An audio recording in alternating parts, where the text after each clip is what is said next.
Hi, Ben. Hi, Carl. I miss you.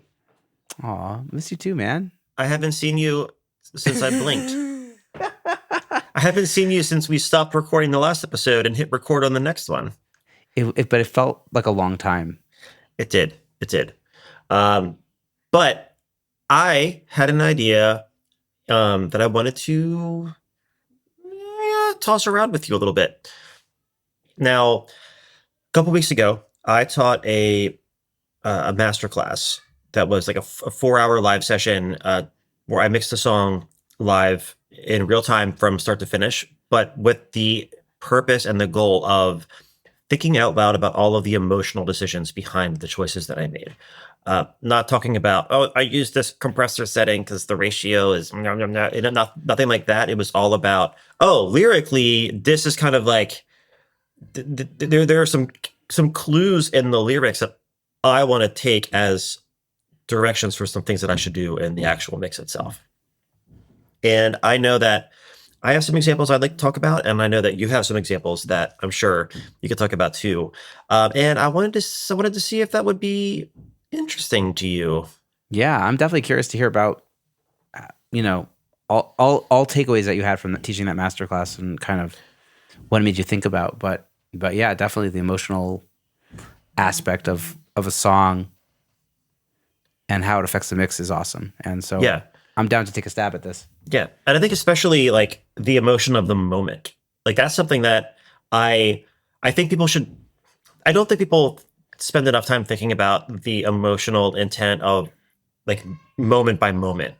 Like you could say about the emotion of the song or like the story of the song and like what they want, the vision of that, but it's almost like, okay, but when we zoom in, what does that moment need to feel like? Because it's the changing of emotions from moment to moment that make a song exciting and add that emotional dynamic. So one of the examples that I want to give right now is more like that. It's like a momentary emotion.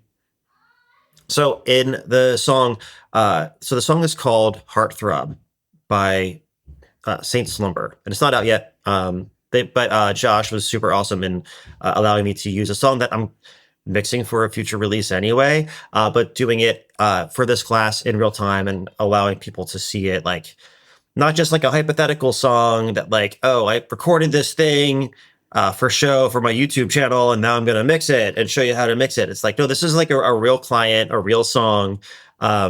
This is the actual As mix. the This is the actual actual thing, like this is as close to, observing the surgery in real time as possible.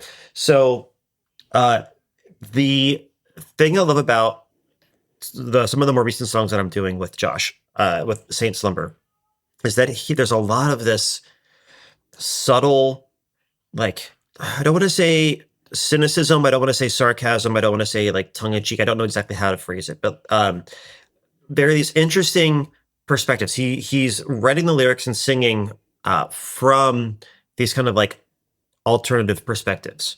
And as an example, the one song that we did that is out in the world was called uh, it's the song's called One Hit Wonder.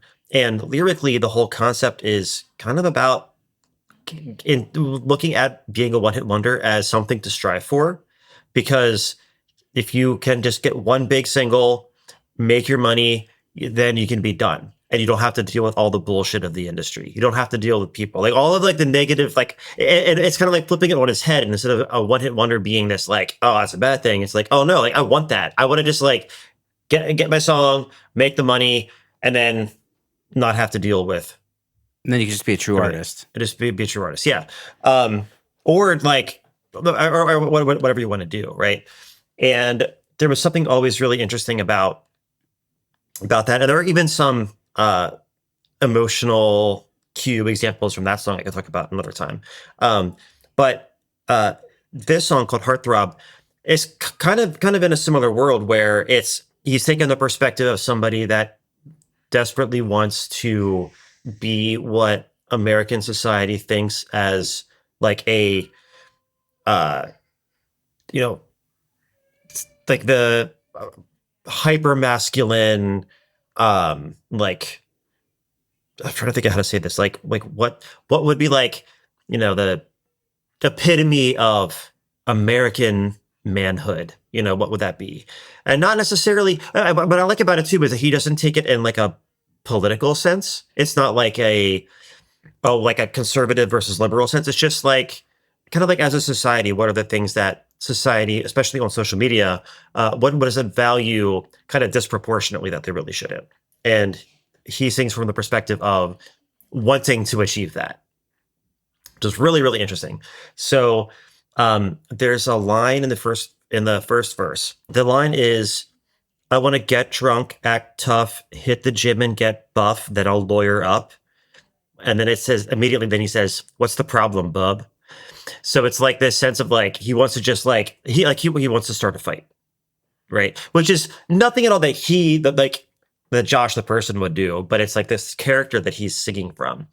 And there's this really cool, like it's almost like Nine Inch Nails meets LCD Sound System meets I don't know what else. Like trying to think of like a I don't know. It's just a really cool vibe. And there's this bass line that's going. It's kind of like the main foundational element of the verse. And the "What's the problem, bub?" happens right before the pre-chorus comes in. And as it was going, there was this bass line that was kind of continuing underneath it. And it was just the vocal line of "What's the problem, bub?" and this bass line happening underneath it. And I thought to myself, okay, so if someone walks up to you and is like starting a fight, whether or not you did anything to deserve it, like you're just at a bar and somebody's having a bad night and just like bumps into you and says, "What's the problem, bub?" Everything else in that moment goes away, right? Like you're Right. only your It's like awareness. it's like cinematic, right? It's like how do you like them apples, you know?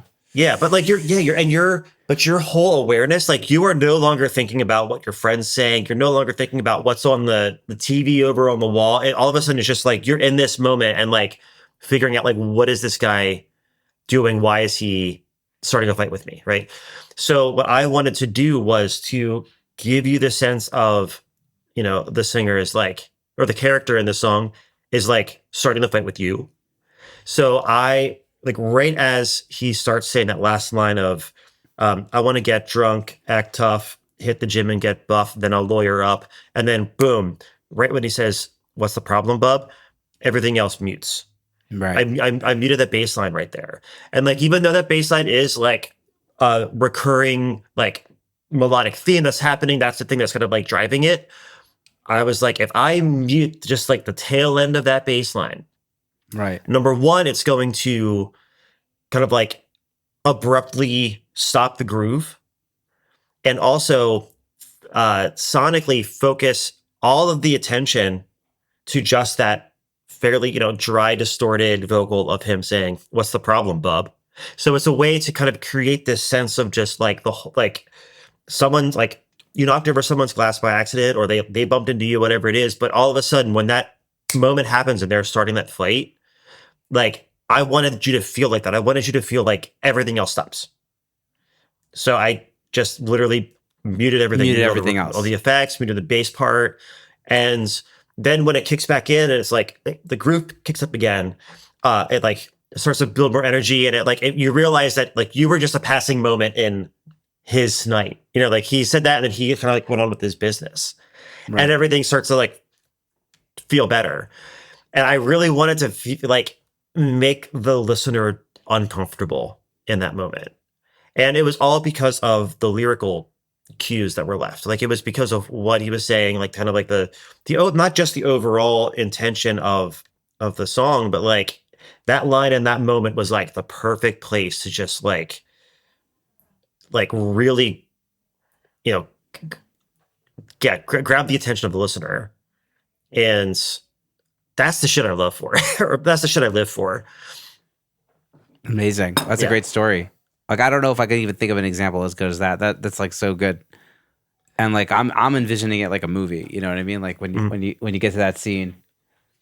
Yeah, it's sick. That sounds awesome. Yeah. Can't wait to hear it.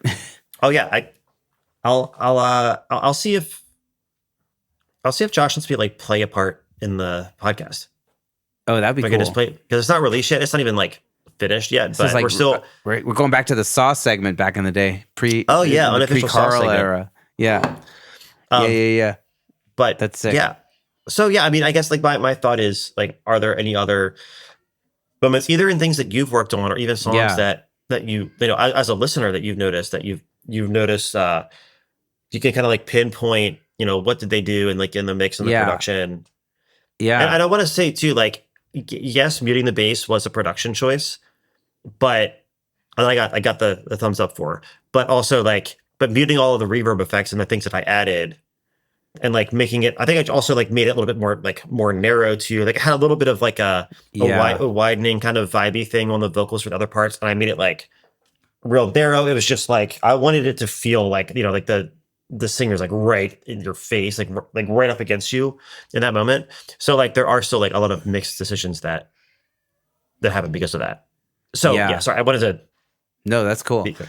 Yeah. Yeah, the thing I'm thinking about most when we're talking about like, you know, trying to like pull out the emotion of a moment in the song is either moments where the vocal gets, you know, you do a vocal throw and all of a sudden the vocal goes from being like intimate to being not intimate, or Mhm. the other way around, and like taking a vocal that was, you know, reverberate, you know, had like, you know, ambience, whatever, and then all of a sudden you're bringing it like right up to the listener, and Yeah. like that's like just like a classic way to draw someone in and out depending on what you want them to experience in a different part of the song.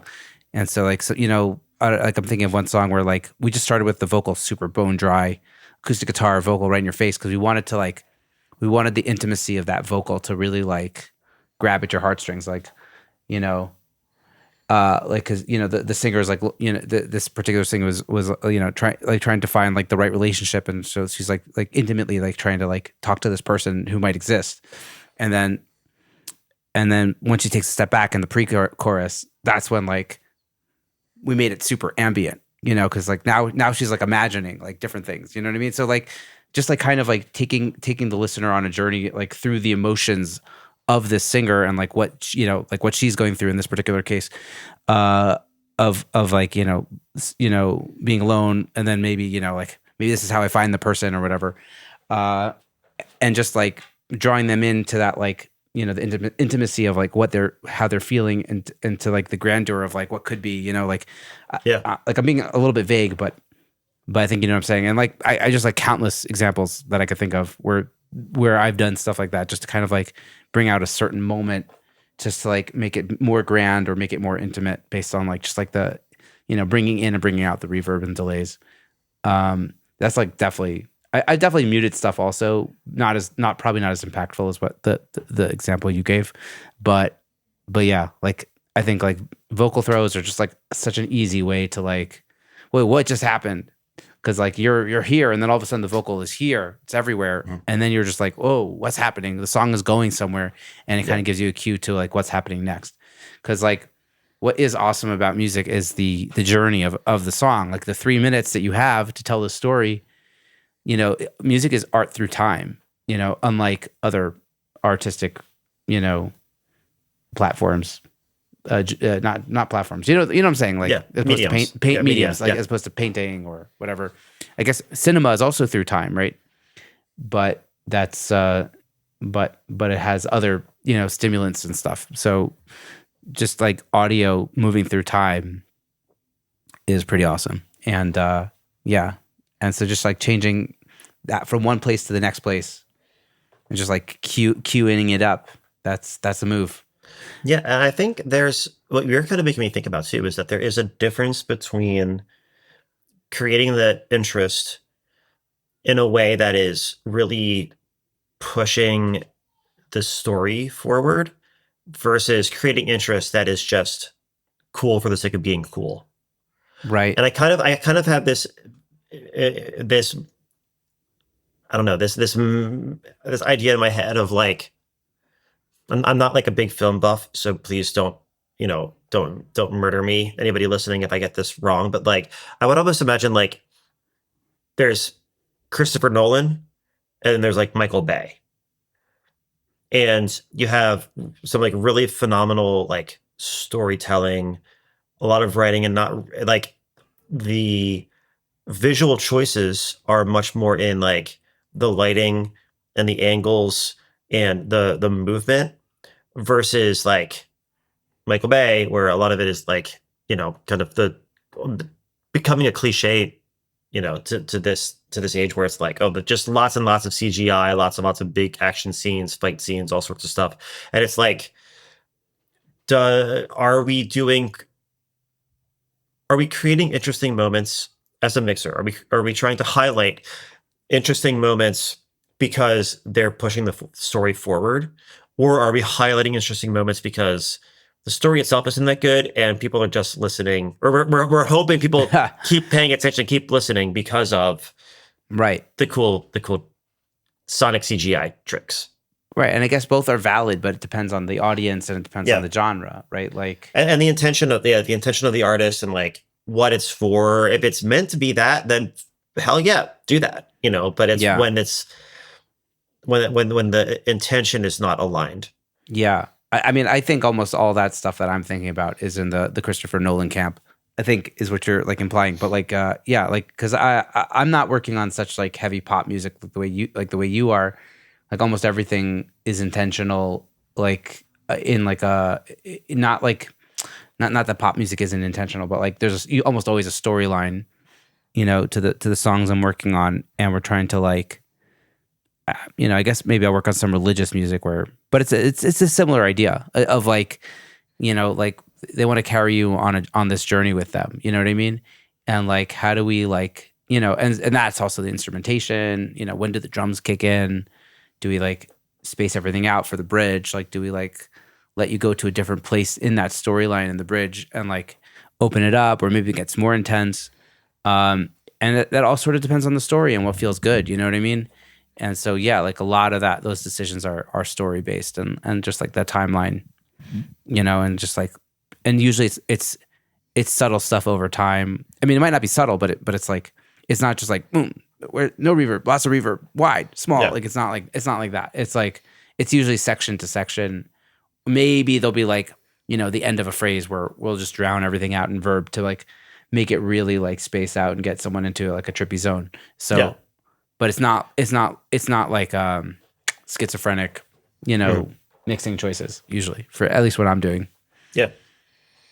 Yeah. I'm thinking too, like, I could think of an example.